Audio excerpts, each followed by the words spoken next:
Okay, welcome back to the Street Shaman Podcast. I am your host, Shamanic Poe, aka Poe and the Rockstar, and today I'm here with CPTSD expert Richard Grannon. What's going on, RG? How you feeling?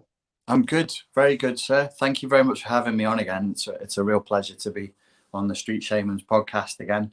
I'm actually in your country right now. I'm here in California. Right. How was your because you were traveling through all this bullshit. How was your travels through all this? Like I see you went through like 4 different countries or something like that.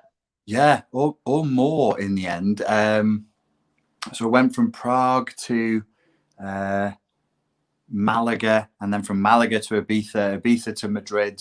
Went through Slovakia and Czech Republic as well.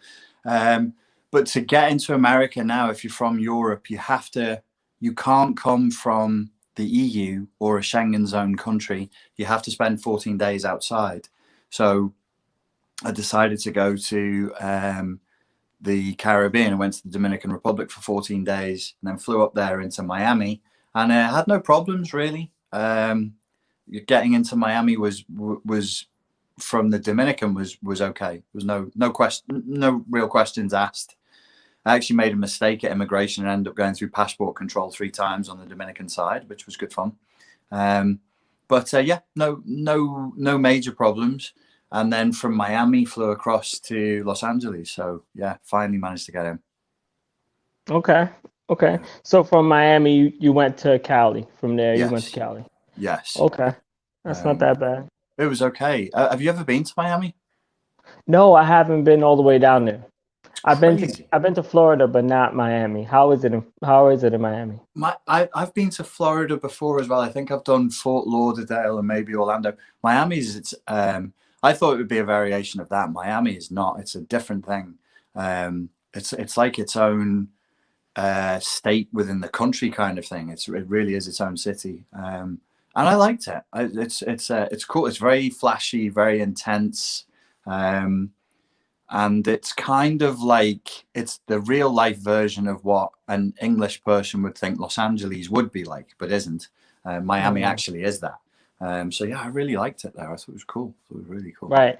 I figured you would like it. You're into like the Spanish thing. You like Yeah, bachata. You yeah, like, you know what I mean? So you're yeah. into the Hispanic thing. So I would Yes. figured you would love Miami. Miami, Well, you would fit right they're in. speaking more Spanish than English in the shops. They'd speak Spanish to you first and then English second. And I was like, oh, okay, this is good. I can keep practicing my Spanish. So I was happy. Yeah, yeah. Right. I know Dade County is the number one most Hispanic county in America. And Right. where I'm from, Hudson County, that's the number 2 county. So like Ah, it's almost the same culture. When you go, if you went to like Jersey City and you go up to like Bergen Line and Union City and North Bergen, right. these towns are like predominantly Spanish. So if you walk in Okay. there, you almost have to know Spanish to get something that you want Yeah. properly. Because if not, Yes. you'll just be lost.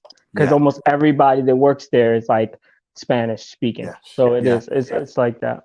It's that which is good fun for me because I don't look like I would speak Spanish. So when I go in and I speak Spanish, and they're like, "Oh, why do you speak Spanish? Where are you from?" I'm from England. They're like, "Oh, you speak Spanish and you're English. That's super fascinating. Why would that be a thing?" So it's always a good icebreaker. So yeah, I'd do that sometime. I'll come up there and visit. That would be awesome. So you speak Spanish. So what made you want to speak Spanish or want to even know all these different languages? Because I know you know more than just a little Spanish. So Uh, what makes you want to know different languages? Like what? I think well, I was raised in Portugal. My father was a timeshare salesman, and he worked for an American company called. They're Irish Americans. They're called McKerney, or so. They're the people behind Four Seasons. They were the originator of the Four Seasons resorts, and there was a Four Seasons in Portugal. So my father went there to sell timeshare, and so when you're a kid and everybody around you is just speaking another language, you've got no shame. There's no like, you don't feel embarrassed. You just mimic the language. And we were watching Portuguese TV every day, talking Portuguese people. So I learned Portuguese quite fast. Then at the age of 12, I got sent to boarding school back in the UK, and there's no Portuguese classes there. They had a Spanish class. And me, as somebody who'd done 5 years of Portuguese at age 12 years old, with the other kids learning, you imagine the level of Spanish 12-year-old kids are doing is like, hello, my name is, and I'm from such and such.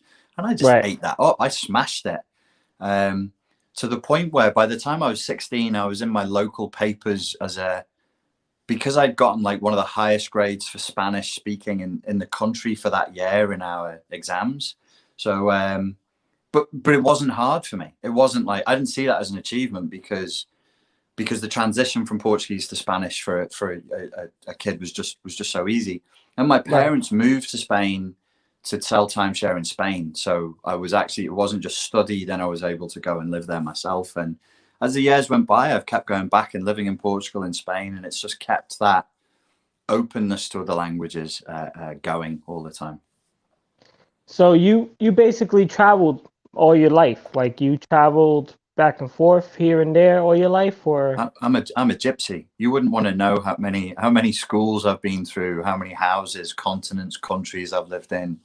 I usually would. It got to the point where I'd move house every 6 months, and then it became I move country every 6 months. So yeah, I've always traveled, So I'm comfortable in the milieu of being uncomfortable. I'm the fish out of water always. I'm always the newcomer, the foreigner, and you kind of learn to surf that skillfully over time, to the point where if I'm not doing that, it's more uncomfortable for me to be in my natural environment with people who talk like me and act like me and look like me. That's actually quite uncomfortable for me now. I'd rather be the person out of place in a way. It's upside down for me. right. I feel the same way. I feel the same way. But it does come from traveling, like as being young or whatever. Like I know Mm, I traveled back and forth from Jersey to Puerto Rico since I was an infant. So I've yeah, always been on a plane. I've yeah, always, like I've been on a plane by myself where they just sit you in the front they give you a little pin thing and yeah, you're a yeah, captain yeah, now. And I yeah, sit there, man, I'm good. No, I'm good. And then like they'll fly me out to Puerto Rico or back and forth, whatever. So I kind of got used to that. So that's how I've been able to like, you know what, I'll travel by myself. Like, what yeah, do you mean? Like I'll go by yeah, myself. You need somebody? No. And I feel like when you travel by yourself and when you travel with other people, it's totally different. Because when you travel with other people, you're kind of in an isolated bubble. You can be like 3 or 4 people. You have your inside jokes. You have your, the way of talking. I have, your certain slang. yeah, Whereas if you're traveling by yourself or you're put totally isolated and now you have to be with a bunch of different other people that you have to like either gel or where do I blend, where do I fit in, yeah, it's a totally different experience because you yeah, can't play that bullshit. You can't be like, ha ha ha, I'm with my friends. That's funny over there. yeah, That's goofy over there. No, you're yeah, goofy. You're by yeah, yourself. yeah, You got to figure out how the fuck you're gonna you're gonna blend in here, yeah, right? yeah. You're not protected by your own bullshit. You're not protected by the memes and the inside jokes, and language can be used protectively. Gestures, facial expressions, even noises. Like we literally make noises at each other as human beings that are specific to certain cultures, countries, ethnicities. I tried to explain this about people from Liverpool, and we can't even hear the noises that we're making to each other. And when you point out and be like, "Have you noticed you do this?" and people go, "Oh yeah, yeah," and then you say, "Well, what does that noise mean?" and you'd be like, I don't know. I know where to use it. I know where you'd be like, oh, they, but I wouldn't know instantly how to explain what R-A, what the fuck is R-A? And you try and explain it to somebody, it's like, well, when somebody's done something that's a bit like this and you want to, so there's literal, we're still using grunts and whistles. We're not that evolved. But you're Right. right, it can be protective. Whereas if you go on your own and you're the odd one out, you're immersed. And there's a vulnerability in that immersion of being on your own.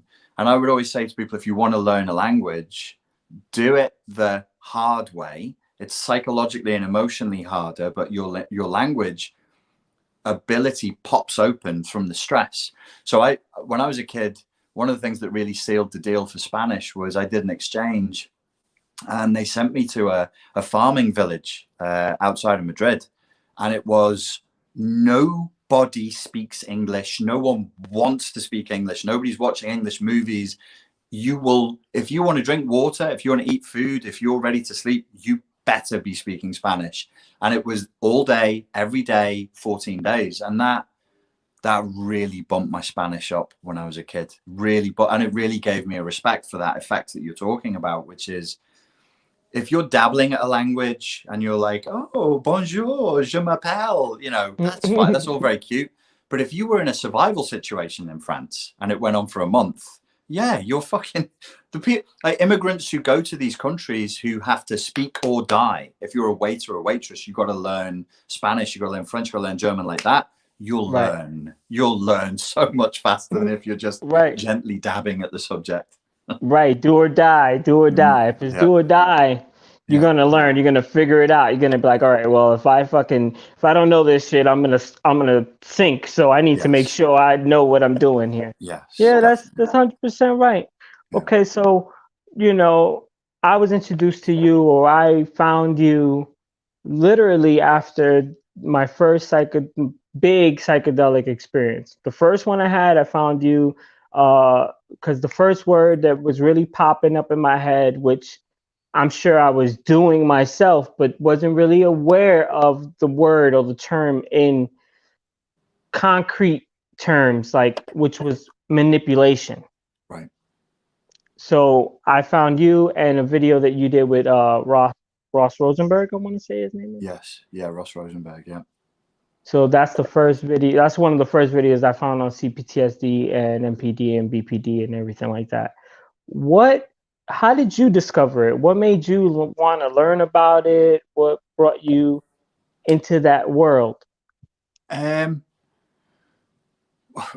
was like a weird sort of sequence of events, really. Like, I didn't really want to know about CPTSD in the same way I didn't really want to know about narcissism. My attitude towards, because I came to CPTSD through narcissism, my attitude towards narcissism was, and it still is to a degree, if you focus on the way in which people are broken and hurt each other, that focusing on it brings more of it into reality, and it'll bring more of it into your reality. So when people are complaining, they say, oh, all I seem to do is end up dating narcissists. I'm like, well, part of the problem is you're filling your consciousness with narcissism as a concept, and you're sort of summoning it into being through this focusing. But it's just the way it went. People wanted to know about narcissism as I unlocked those doors for myself when I was teaching other people. This is back in 2013, where I just wanted to talk about neurolinguistic programming and self-assertiveness, really. And I got led into narcissism. And then people were saying to me, oh, have you seen this guy, Sam Vakner or Vankin or something like that? Check out his videos. And I started commenting and watching his videos. And then eventually went on to meet Sam Vaknin and form a relationship with him. That opened up those doors to the point where I was asking the question, well, what's the effect of narcissistic abuse? A friend of mine from back home, from Liverpool, she's a really good counsellor, far more educated than I am on the subject. She wrote a book on the effects of childhood abuse. And there's actually a video on my YouTube channel. I'll dig it out if people want to see. I think it's from Valentine's Day 2014, where you can hear us having a conversation, myself and Amanda, and she introduces me to CPTSD. She was like, what do you think of this concept? And you can hear her explaining to me fight, freeze, fawn and flight. And I'm like, oh, you can see my light bulbs going on my head in real time. But it's not that long ago. It's only 6 years ago that I found out about it. And then when I read his book, read the Pete Walker book, I was like, wow, this is really, for me, is a map for 90 to 95% of all of the questions I've ever had about mental health issues and how to resolve them as well. So that was the route into CPTSD. Excuse me. Okay. So you just tumbled into it, basically. Yeah. You tumbled into it. You stumbled upon it. And do you think that a lot of the things that we got going on with us as far as anxiety, depression, can be defined by just some sort of CPTSD, some sort of trauma, or I think so. That's the model I'm operating from. Somebody said to me recently, in relation to Pete Walker and Sam Vaknin's released a video saying that, well, CPTSD is just a natural part of the human experience. And so I look at that and I say, well, yes, as animals, as conscious animals fighting for survival, our evolution and our evolutionary path will be guided by pain, will be guided by suffering, more than it will be guided by pleasure and by thriving. That's just the nature of evolution. It's the nature of survival. The things that kill you are more important than the things that feed you, because you can last without food for 30 days, but a saber-toothed tiger can get rid of you inside of 30 seconds. And that's your whole genetic line done. So how important is, when we're saying CPTSD, for people who don't know about it, we're basically saying pain. We're basically saying trauma. What is the effect on the human mind of trauma?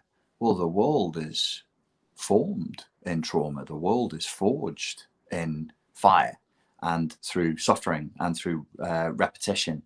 Some of it is, I guess, non-traumatic, but to make a philosophical point, in order for a thing to be a thing, for a thing to have been born into existence, it's kind of ripped from nothingness and then molded into a thing through trauma, through force, through being molded into something. And anything that is molded is traumatized. And that, I'm extending this philosophically. I would include the forging of weapons, the forging of swords. A samurai sword, a katana, is effectively traumatized steel, traumatized into a particular shape to do a particular thing. So I think trauma is the thing that informs that which is in the world. And so it makes sense that humans are just as informed and just as molded by trauma as every other thing is. Right. So by saying that, do you feel that trauma is important in the world? If I'd go all the way back to the first noble truth of Buddhism, and parrot it and paraphrase it and say, if there was no trauma, there would be no thing. It's the most important thing. If you look at it from that philosophical perspective, where you say, you know, what does it mean? So the first noble truth of Buddhism is everything that is conscious knows it is conscious through pain. Because if all you experience pleasure, you're like in a flotation tank. You're not aware of yourself.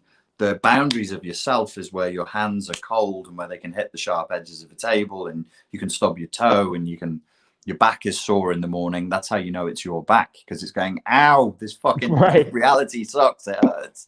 So I would say it's the thing. It's the thing is the thing that causes us to be. And if you look at anything, music, artwork, religion, politics, medicine, we're only ever exploring our relationship to trauma. That's it. There's really nothing else. There is, you could say there is love, but the boundaries of love, in order for love to be a thing, we have to have that which is not love, which is hate, which is trauma. So that's why love is precious. That's why love is a thing that we sing about and write poems about and try and bring more of into our lives. You don't bring more of into your life that which you have an abundance of. That would be a stupid waste of time. You don't try and bring more sky into your life. There's plenty of sky. There's not that much love. So yeah, it's critical. It's a critical thing to be understood. Attachment and trauma are the core principles of what it is to be a human being. We are attachment machines that are trying to avoid pain. And why do you think that we're attachment machines? Like, what do you think is about us that we just want to gel with everything? Like, naturally humans, right? We just want to gel. We just want to gel. That's it. So we look around in our environment. How can I gel? Oh, that guy has the cool thing, And I Mhm. think that the cool thing, because that's how we got, brainwashed or we got manipulated. The cool thing, when I have it, I will gel with more people because they'll be like, he has more of the cool thing. I want to gel with the guy that has the cool thing, right? Kind of Yes, like, exactly. And it's you. We bond when we gel with the thing and with the people, and we gel with our ideas of the thing and our ideas of the people. So right, we attach to our attachments. We gel to our gel, which is why people go crazy, because they attach to the attached attachment of the attachment of the attach. And the further away from the thing we get, the crazier we are, because we're sort of in a photocopy of a photocopy of a photocopy, regressing in this entropy away from actual experience into the echo chamber of desire.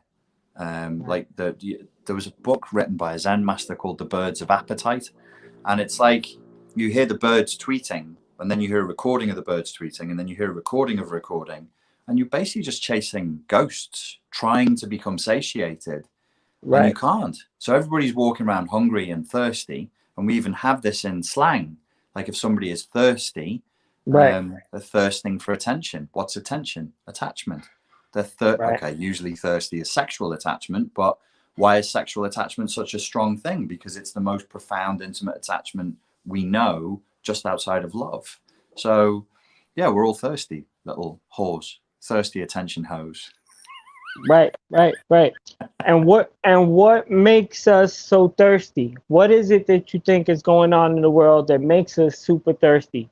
Do you think Mm. it's the detachment from each other and how we can see each other? We're right there. We're in somebody's room. We can see somebody's fucking their whole thing. We can see everything. I see the post in the background, but you're there, I'm here, Mm. we're in totally different worlds, but I can kind of see through your window, you know what I mean? Yeah. So do you think that that's what's making us really thirsty? Is it like a painting of like, a steak or, a beautiful milkshake on the opposite side of the fucking window and you it's right there, I just want it, but it's right there. Do you think that's what it is? I think there's definitely a case to be made that where over our appetites are overstimulated and undersatiated. Everybody's overstimulated, undersatiated. Who and why? Well, maybe it's some dark force Illuminati or some evil alien race that's harvesting our suffering. Or maybe there are those of us in humanity who want to rise up the power hierarchy, have realized that if you can sell people stuff, you make more money, and money is power and raises you up the power hierarchy. And it's much easier to sell stuff to people whose appetites are provoked and undersatiated. So if you've got a bunch of brainwashed, gormless, thoughtless zombies walking around trying to get satiated, and they're slightly cranky, they're always slightly horny, they're always slightly agitated, well, they're the best people in the world to buy. You can sell them anything because they're suffering and they really want to end that suffering. So I strongly suspect that this is deliberate, but it's deliberate for the dumbest reasons. It's deliberate just to sell people shoes. Nobody gives a fuck about shoes. Nobody gives a fuck about sneakers. If people think that they're going to get more sex if they wear the nice sneakers, really, they'll swear blind that they love their sneakers. They'll swear blind that they'll do it, but it's not the sneakers. Nobody gives a fuck about sneakers. It's it's what it leads to. So everything becomes a symbol. And as you just said, the picture of the steak through the window, a lot of us are licking that picture of the steak and it tastes like shit because it's a painting and our tongues are worn dry. So then you get anxiety and depression. Like I licked the steak. It wasn't so steaky. It actually tasted like a painting. So we get this sense of like, oh wow, the mirage over there when I arrive, it really is just a mirage. You never actually have sex with that man or that woman that you saw on Instagram because they don't look like that. They don't exist. You never eat that steak. You never get a good night's sleep. You never get the real first-hand subjective experience, which is the only thing that really counts. Nothing else really. Everything else is symbolic. Everything else is a gesture and is performative, hoping to raise up the power hierarchy. And you can have a bit of that. You could probably live, if you lived 80% authentic and 20% symbolic, you'd probably be just fine. In fact, that's probably the level we should be, because even animals still signal, they still posture. But when you're living 20% authentic and 80% symbolic and you switch it on its head, oh, you will have problems, and eventually people will riot because you're teasing them. You're teasing them. You're making them horny. You're making them hungry, and you're not feeding them. This is what happened to the poor dolphins who were locked in those fucking awful torture chambers, forced to perform, and they kill their trainers. And then you look at the stories and you go, well, why did they kill the trainer? Oh, well, because the trainer was making them do tricks for fish, but she ran out of fish, but she kept making the dolphin do tricks. And I'm like, well, you know, this particular dolphin is an apex predator in the sea. It's a hunter. Yes, it will do backflips for you. But if you say you're going to feed it and it does jumps and then you don't, yes, he will grab you by the foot and he will take you to the depths and drown your ass because you pissed him off. So that's humanity right now. We're the dolphins in the cage who've been told, do the tricks, do the flips, clap, jump up and down, we'll give you fish. And we're going, right, we did the tricks, we did the flips, we jumped up and down, we clapped for the kids. Where's the fish? And we're being told, oh, yeah, there's no fish. Well, yeah, you'll have a little civil unrest under those circumstances. 100%. And do you think that's deliberate? Do you think that's something that they're trying to do with some weird agenda behind the curtain? That's a question, and it's an interesting one. Another interesting question is, do we want it to be that? So it could be it's deliberate, or actually the system is breaking. Now, if it's deliberate or the system is breaking, which one would you rather it was? I kind of would prefer it to be deliberate, because that would mean somebody's in charge.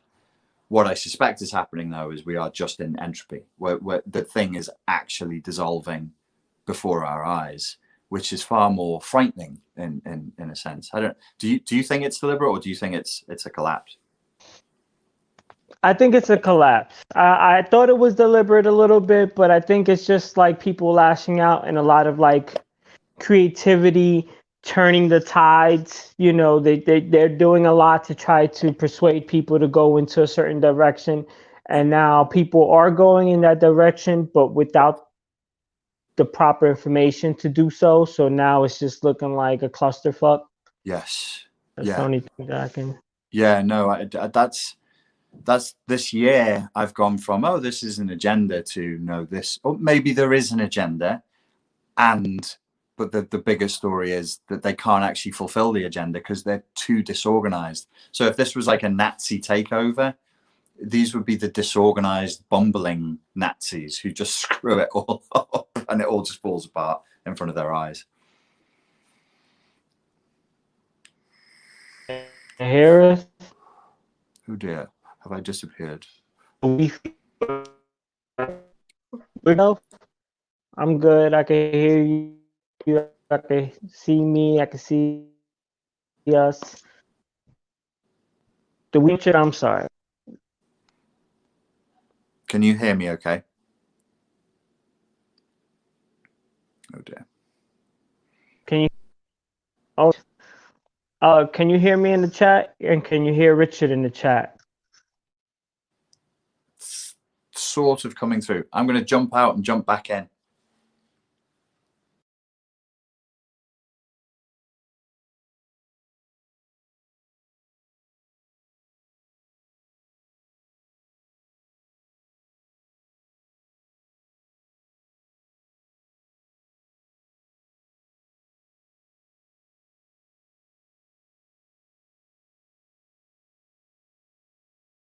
So yes.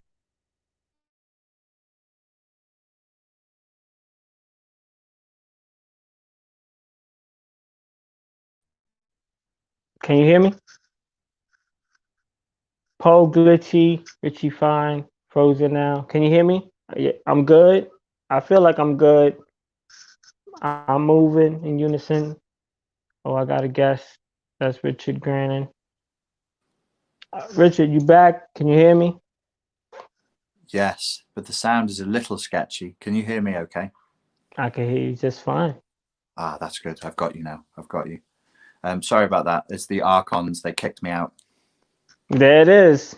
The haters. Got some haters. Yep. I tell you this, Richard, every time I'm watching something that, not every time, because I have to watch myself with the every times and the always, but a lot of the times when I watching something and they're telling me some type of information and it seems like, oh shit, I shouldn't know this, but now they're telling me this and I'm watching, and then all of a sudden it starts to glitch. It's like, oh no, the Matrix, no, it's something, it's not, whatever. That was the NSA agent listening in. You just wiggled the wires on the connection. It's like, shut up, don't talk about that, you fucks. Right. They got a certain button. If you press the button, it glitches it up for you and it fucks it up, makes people just go, I don't want to listen to that no more and go somewhere else, So yeah, I think if this was a Nazi takeover, I would say this is, which it looked like at first. I was like, this is some Stalinist Nazi type stuff, but it's such a bungle. It's such a bungled effort now. And I mean, you could argue if you're very paranoid, oh, they want to seem incompetent. And I'm like, come on now, this is beyond. So I do think there was an agenda with this year, but I also think they've just made huge mistakes, massive mistakes that will change the course of human history forever. I personally don't think we'll correct the mistakes that were made in this 1 year. Not in 5 years, not in 10. I think we'll be living with the trauma, the effect, the scar, the economic trauma, the economic scar of this. That's it forevermore. It will be written into the history of human economics now. And why do you think that there hasn't been a bigger uprising against everything that's going on? Do you think that people are brainwashed into like an infantile state where mommy, daddy knows best? They know some shit that I don't, so I'm just gonna fall back? I think there's definitely elements of that. I look to myself when I ask that kind of a question. I'm like, well, how did I respond to this, and what could I have done, and what did I do, and what didn't I do? And if I extrapolate that other people feel the same way that I do, I went through disbelief at first. I was like, this will never last more than a month because all they care about is money. They do not care about old people dying. Give me a fucking break. They do not care about poor people dying. Give me an even bigger fucking break. This will be over inside of a month. And they will just say, let people go back to work. And if a good number of the population dies, it will be the poorer. There will be the poorer, the least healthy, the most drug addicted, the most alcoholic, the most obese, and the eldest. So fuck them. Just let them die, which is what they have done on every other occasion up until now. So as crazy, I am aware that I'm slightly crazy, but that was not a crazy thing to think because they've always done that. They've always said, fuck the poor, fuck the old. If you're not useful to me, if I'm a narcissistic psychopath politician, why would I care? So I really believed that it would stop, and then it didn't. So I was like, oh. And then I kind of went into shock. I was like, oh shit. And then I got very, very paranoid. And for months, I think we discussed this with Pierre, you, I, and Pierre on Sensical Croissant. I was convinced that this was sort of like a communist, not Stalinist, but like a new technocratic version of communism. And it was a full takeover. And I do think there's an element of that, which is inevitable because machines are better at humans than doing jobs. There's too many humans. So many people are going to be unemployed. A lot of people are going to be pissed off. So we're doing the great reset. We had to. Like, is it right? Is it wrong? Interesting questions to debate. But it was inevitable because our technology has just outreached us. What are corporations supposed to do? Just employ humans because it's charitable, because it's nice? Maybe they should. But then we would be living in another society. Do you know what I mean? Right. So I kind of got through that and went through that. And then I was like, well, why don't I speak out more? Because I don't believe in lockdowns. I don't believe there's no scientific evidence that suggests that locking down countries and states actually does a hell of a lot to slow the virus. It doesn't do that much other than really gut the economic system of every place that you do that in. And for the people watching, even the World Health Organization says that. This is not crazy, right? Like people say online now, oh, he's become alt-right, he's a right-wing conspiracy theorist. The fucking World Health Organization said that 3 months ago.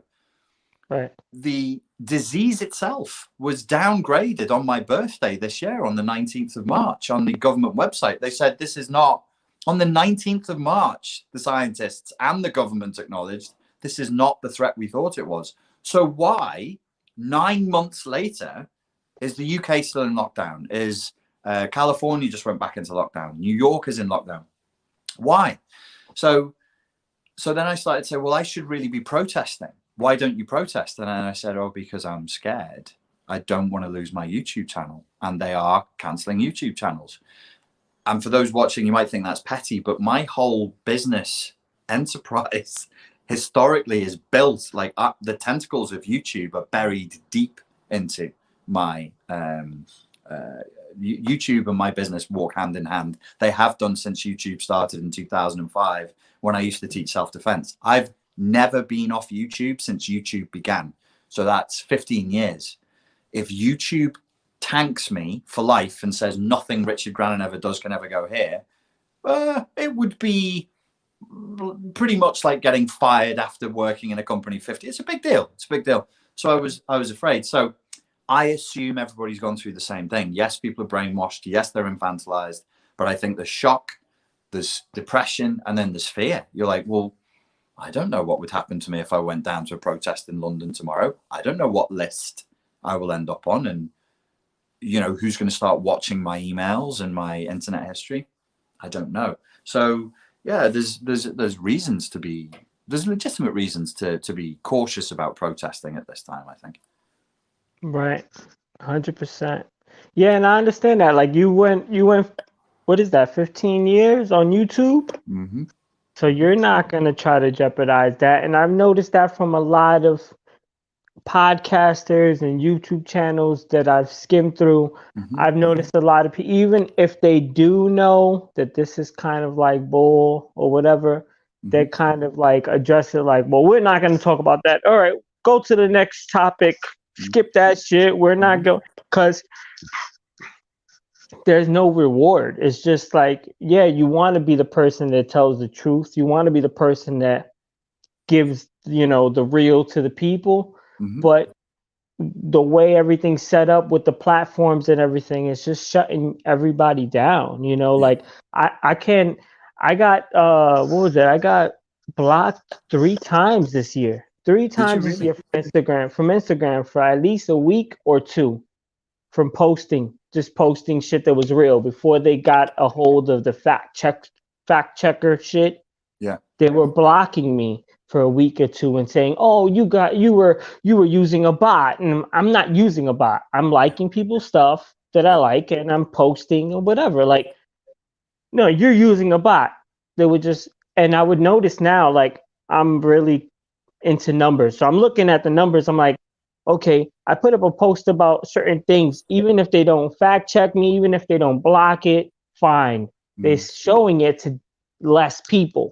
I can see that you're showing it to less people. Like, they are. Well, we both follow on Instagram Oligarchy Lies, and I just it stopped coming up in my feed, and I'm like, this is a person, this is an account. I like 5 or 6 of her posts every day, and you're just not showing me. So they're just what do they call it? Shadow banning people. 100% they are. Now the frightening thing about that is Instagram and Facebook are one entity. So if you get blocked from Instagram and Facebook, you won't, like, whatever people say, BitChute, all of our alternatives on social media, the big ones, the biggest, YouTube. Then I don't know whether Instagram is, for your people, Instagram would be more powerful than Facebook for your fans, your followers. right. And then Facebook. You get tanked off those 3. Where are we supposed to go? And it's just a shame that it's gone this way. A shame that it's gone this way. This is capitalism, comrades. They did a really fucking good job. They did what they're supposed to do. We can whinge all day about social media. They're the best at social mediaing. They invested the fucking money. They're the ones who won the game of social media. That's capitalism. Like, that's what we're all trying to do. If we want to have a conversation about changing the system, okay, that's a separate conversation. But it means that they won. And because they won, it's a monopoly now. So there's no such thing as Facebook and Instagram. That's one entity. So you have YouTube and Facebook to Gram, and we know they're talking to each other. We know that they communicate with each other, they're in regular contact with each other. If they want to get rid of somebody whose political views they don't like, you're gone. You're gone. And it's like, how the fuck did we get here? But then that's not a mystery, is it? As I said, it's all we know where Facebook came from. We know where Instagram came from. We know where YouTube came from. We know who set it up. And it's the irony here, I guess, is like, it's just a case of the chickens coming home to roost. We created this kind of soft surveillance state. We created it. In a sense, many of the users on these platforms asked for it. Social justice warrior, radical leftists who, like, which is a bog standard thing to be now for most young people, are vocally and aggressively demanding surveillance and defamation and silencing and denouncements and having people deleted. That's their favorite thing, is to create safe spaces. What's a safe space? It's a place that's clean. It's a place that's pure. It fits the orthodoxy. If you fit the orthodoxy, you can be here. If you step out of line, comrade, you're silenced, gone, and there's no alternatives for you. So we're way past, I think, any kind of role play that this is democratic. There's no democracy here anymore. And I'm not right wing. For those of you, like, people think I've gone right wing. I'm still on the left, but I'm not crazy. I don't want censorship. I think we should be able to have a conversation like adults. And we're moving into this realm where we're saying, no, we don't want to have adult conversation. If somebody says something mean and nasty and it hurts me in my feels, then shut them up. And I'm like, what? Is that what we're doing now? Somebody pissed you off? So instead of forming a counter argument and using your brain, you're like, Daddy, shut him up, get rid of him. That's what we're dealing with. And we know that the political leaning of these two major platforms I mentioned is that way. That's what they do. That's what they believe is the right thing to do. So we've sort of created a prison, and now we're railing against the bars and the walls going, who built this thing? We did. We built it. It's funny to think that liberals would see you wanting liberty and wanting things to be more liberal, and then call you an alt-right. Like, you want things to be more liberal, and the lefties who are supposed to be liberal are like, no, you belong over there. Actually, you go that way. Like, I'm sorry. Yeah, that's what my left leaning. Because look, I mean, and I keep doing the tests. I'm like, maybe I have shifted. I've done it for Spain, I've done it for America, and I've done it for the UK. And I've done it multiple times. I am definitely left of center, but the leftists on my team, my comrades, they want rid of me. They're like, no, shut him up, throw him out. He doesn't agree with us to a nicety, so get rid of him. There is a problem in America with the use of the term liberal. I read there was an American political commentator back in the early 50s, and he was complaining about the new liberals, the social liberals. They took the term liberal, and he said, we need to take this term back, because these people are not liberty lovers. They're not for liberty. They're social liberals. The social liberals are the equality of outcome people, not equality of opportunity. By American standards, the last time I looked into it, I would be what American political people would call an opportunity Democrat, which is classic liberalism. I think everybody deserves a chance. I don't think everybody deserves to be given a slice of cake, but they can work for that piece of cake unhindered, stopped by nothing. That's what I'm for, is for people to be strong and productive in a fair and just environment, not helped. That's not right. That's infantilizing. Yeah. What do you think is going on in the culture that everything is like infantilizing, or like brainwashing everybody to be cupcakes. Like you had a couple Cupcakes. videos that you put out that was cupcakes. Like what is it? Because I noticed some of it coming from Japanese culture, anime culture. Mm, mm, I noticed blatantly mm, blatantly coming from anime and from Japanese culture. And I've also watched something from Sam Vaknin that he spoke on Japanese being the most humble, being the most meek, being the mm, most, oh, well, we want to be polite. Oh, wait, mm, let me look down. Let me look, mm, And I see that as a culture, especially from where I'm standing. Like I made emotional music. I've done the crunkcore. If you don't know what crunkcore is, that's Broken Side from the MySpace era. It's like I've made music with them. I've been on tours with Blood on the Dance Floor. mm. Like when I look at it, the world, the way I see it is these are the people, these are the grown-ups that were kids when Blood on the Dance Floor was Right, touring and right. filling up the rooms. Yeah, All these people with blue hair, purple hair. Yeah, I know these people personally, yeah, and I've also performed for them.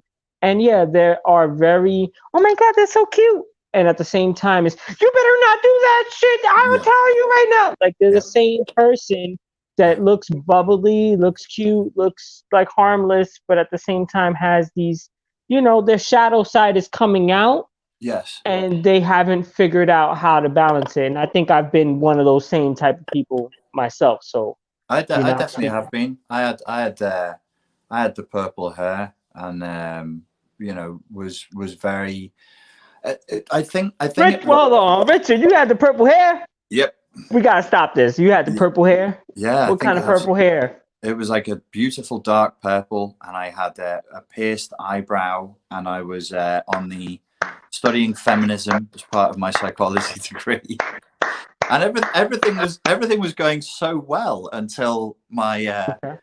my fellow feminists told me that I was guilty of a crime that I could never cleanse myself of, which was that I was a terrible combination of things. I unfortunately was male, um, Oh, come and on. How you going I to be male? well, I didn't realize that was a crime, and then I was heterosexual. That was extremely problematic, and I was white, and I was like, I can't actually change any of those things. Do you understand that? And this was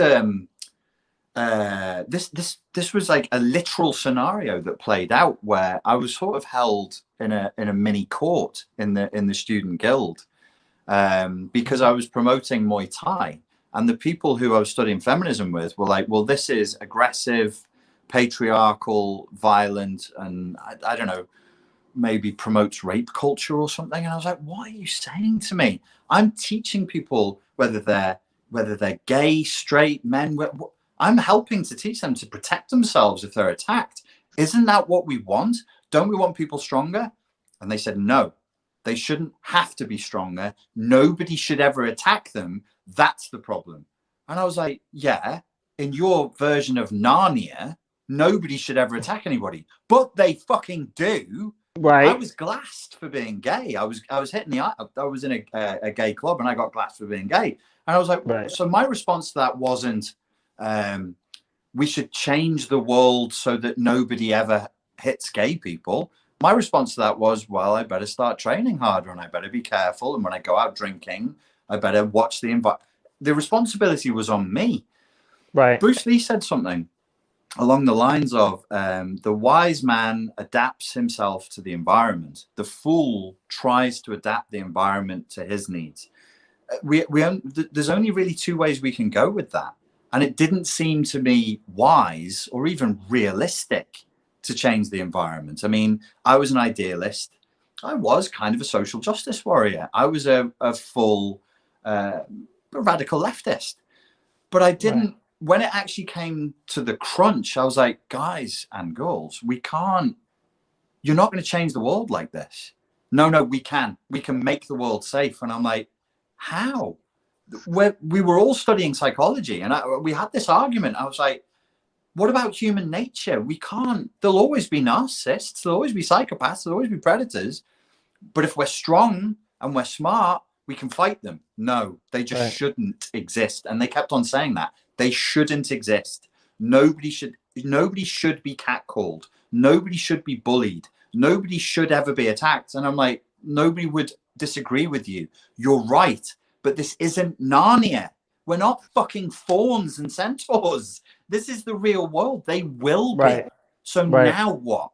So that was where you have this subtle split on the left between a social liberal who is for equality of outcome and then a classic liberal, which is equality of opportunity. And it sounds like it's right next to each other. Uh-oh. Can't hear you. Richard, can't hear you. Can you hear me? I can hear you now. Go ahead. Yeah. So it is kind of right next to each other, but they're completely different worlds. Right. It's this situation where if we just make a nuanced split and go, no, not there, we end up in two completely divergent worlds. So I can say I'm a left winger, but I can have an 8-hour argument with somebody right next to me, whereas somebody who's over there on the right, there's nothing I would like. There's nothing really to argue with them about, right? Because they're just coming at it from a different point of view. And I go, yeah, you're religious, you're conservative, you think people should do. Yeah, I wouldn't even bother arguing with you. But somebody who's saying everybody who runs a 100-meter race should be hobbled so that everybody crosses the line at exactly the right moment. I'm like, you people are fucking crazy. That's wrong and it's cruel. It's cruel to tell people who are not runners, people like me, you can do whatever you want. No, we can't. I'm not built to be a 100-meter race runner. And it's cruel to hold who are amazing runners back just so they don't offend those who can't run. We're all good at some things and we all suck at some things. We're all different. Right. Is it like, is that a controversial statement? Is that what? Is that, how did that become a crime to say that? We're all different. We're different shapes, we're different sizes, different abilities. Don't make everybody do the same bloody thing.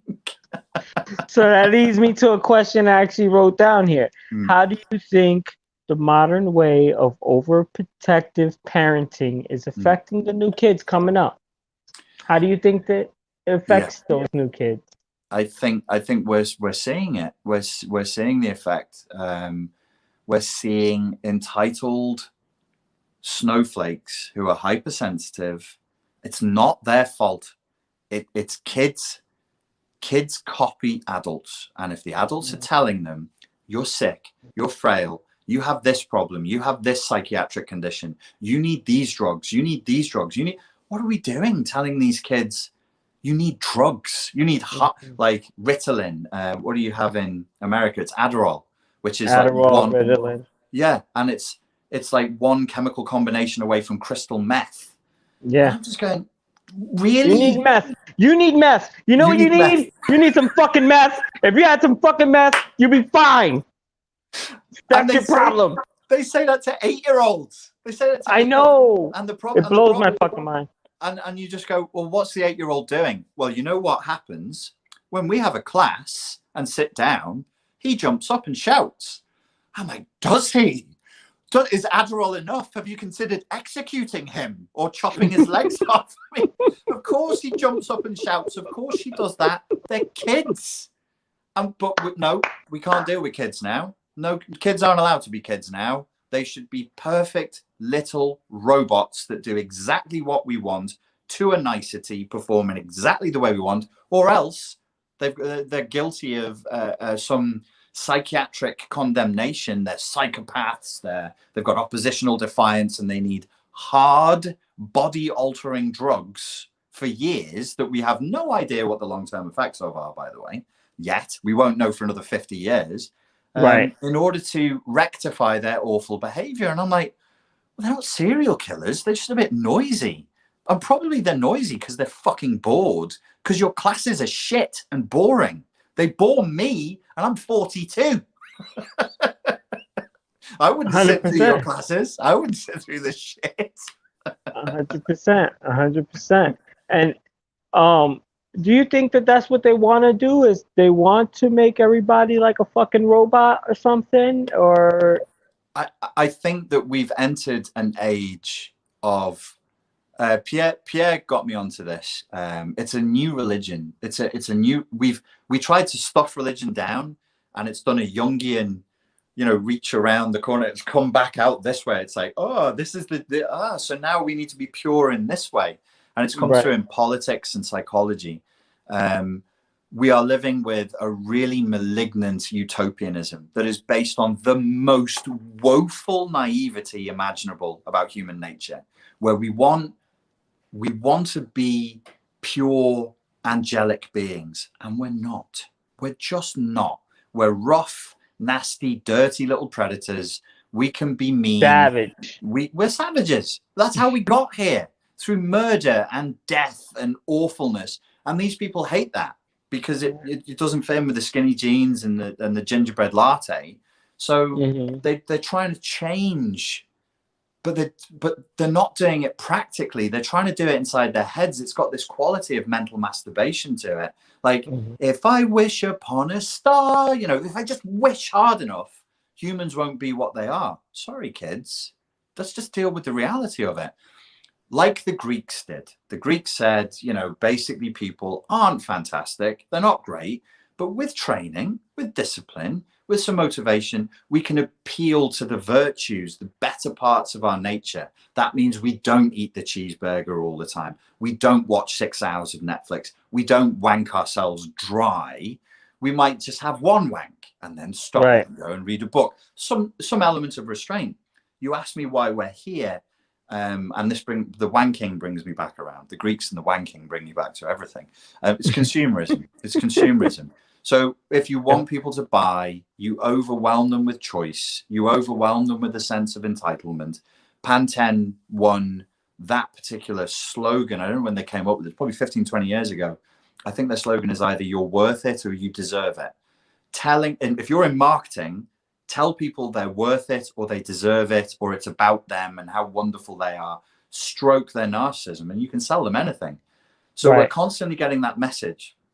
There's a panoply, there's a cornucopia of nuanced things that can satisfy your every desire. You absolutely deserve it. You should demand it now, and it should be exactly what you want. Yes, that's pretty much what you would say to a spoiled brat. That's pretty much, if people watch Charlie and the Chocolate Factory, the little girl was being told that by her wealthy family. And she was completely spoiled because she was given everything she wanted all the time. It doesn't do good things for human nature to be given everything we want all the time. None of us. We all turn to shit. We all get corrupted when that happens. And that's what we're dealing with. Corruption, naivety, wishful thinking, infantilized thinking, and people just praying and hoping and thinking they can dream a better world in denial of the realities of who and what we are, which is why I think Marxism and communism is on the rise again, because it's woke utopianism. We can all just live together. There'll be no police, there'll be no money, and nobody will be in charge. And I'm like, where the fuck did you kids grow up? Where? Did you never get punched when you were a kid? Did anybody ever try and stab you? Like, your minds? Right. That sounds good in theory. In theory, you might look at that and you go, okay, well, everybody shares. I'm a good sharing person. I'm down to share.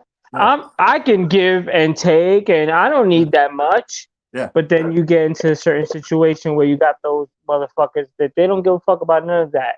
Make a situation or make a world that it's all fair game.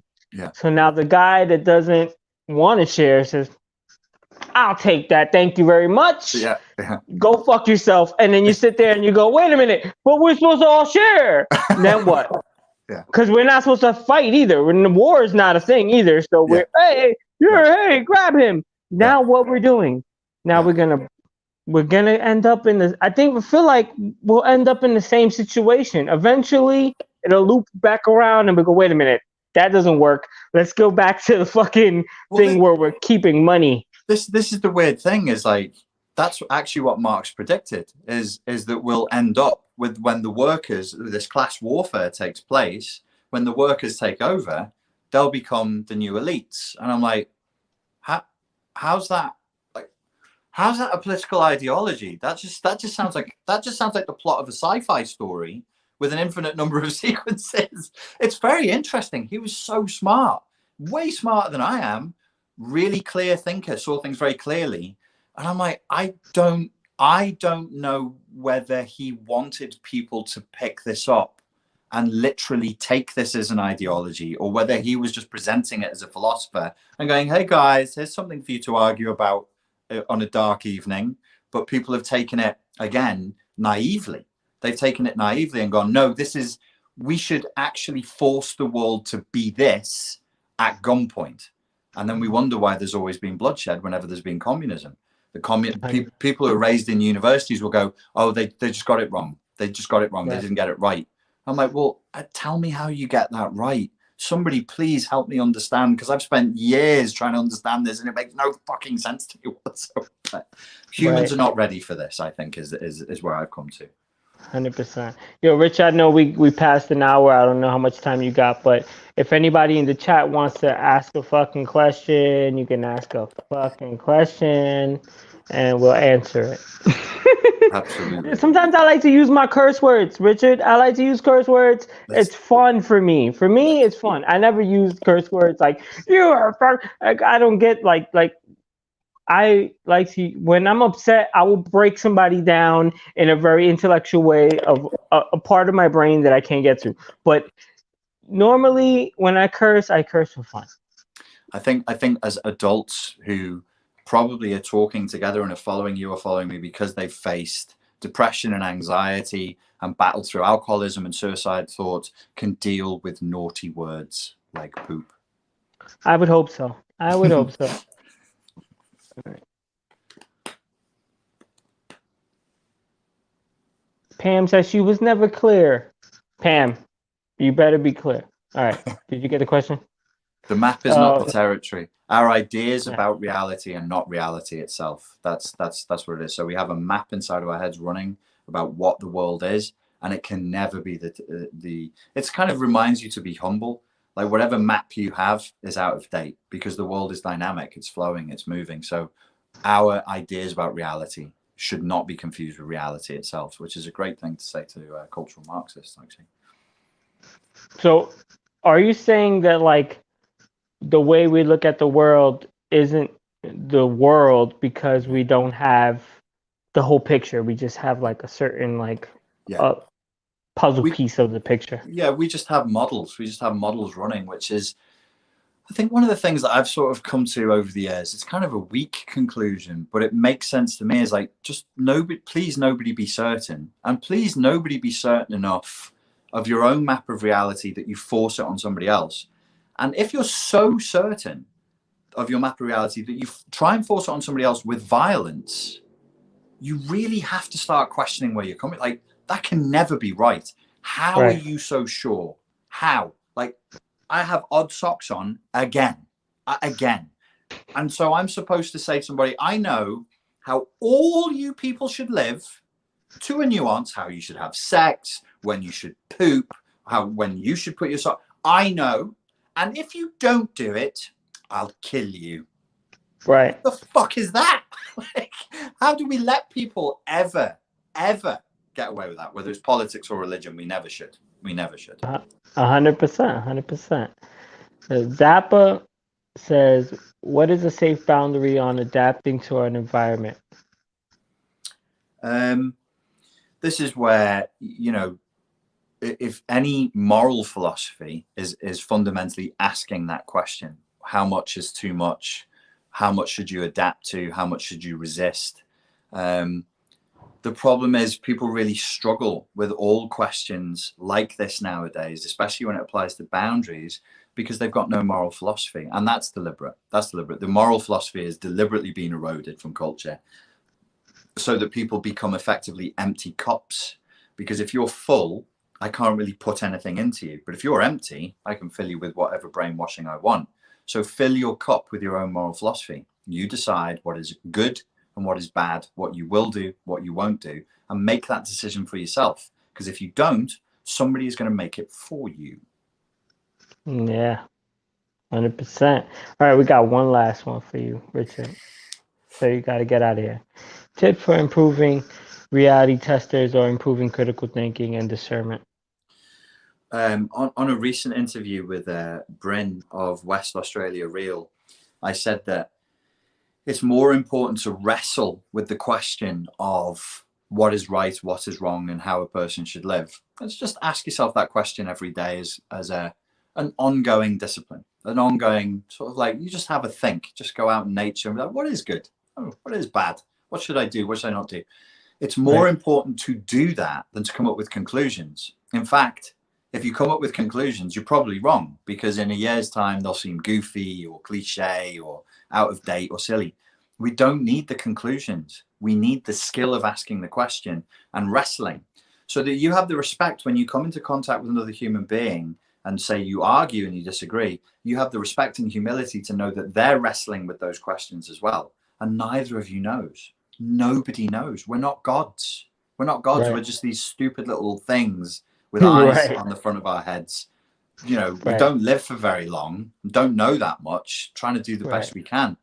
So again, it's about working through that getting past the certainty. So ask the question regularly, think, use the muscle of thought, use the muscle of critical thinking. Means you're critical of your own thinking. So if you say, I think people are like this, you don't say, are they always like that? Are they ever not like that? Is there evidence for that? Is there evidence against that? You critique your own thinking, and that brings you back to reason and sanity.